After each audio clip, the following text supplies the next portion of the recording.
Otok Brač je od pretekle sobote do torka 27. aprila gostil preko 100 slovenskih gostov, ki so se v hotelski kompleks Waterman Super Trust Resort odpravili na 4-dnevni oddih.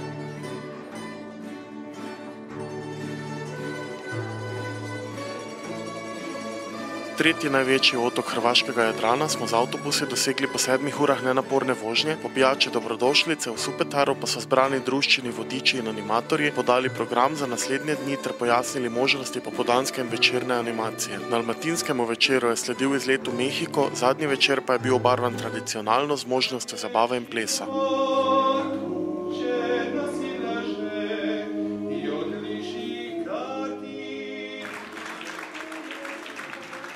Kljub hladnemu vremenu in nekaj dežnim kapljam smo se z avtobusi podali na izlet po otoku, pot pa nas je vodila na najvišji vrh na jadranskih otokih, 780 metrov visoko Vidovo goro.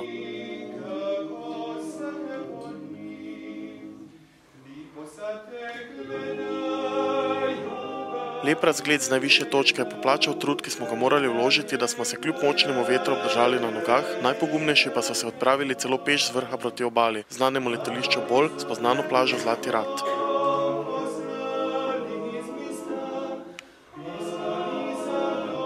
Potapljači so se zaščiteni z neoprenskimi oblačili vračali iz potopa, zelo pogumna pa sta bila tudi možakarja, ki sta se kljub nizki temperaturi morja podala v vodo. Vrhunec dopusta je predstavljal ogled kamnoloma blizu mesta Pučišče, od koder izvira Braški kamen, marmor, iz katerega je zgrajena tudi Bela hiša, najdemo pa ga tudi v stavbi parlamenta v Pragi.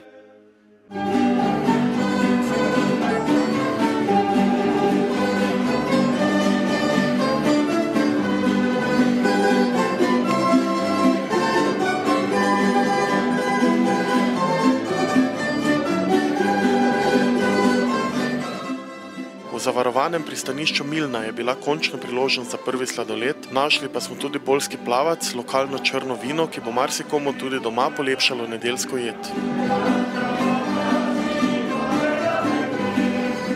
Po zajtrku smo se v torek odpravili z Brača, v Splitu pa smo znamenito splitsko rivo izkoristili za skupinsko fotografiranje ter drago kavo.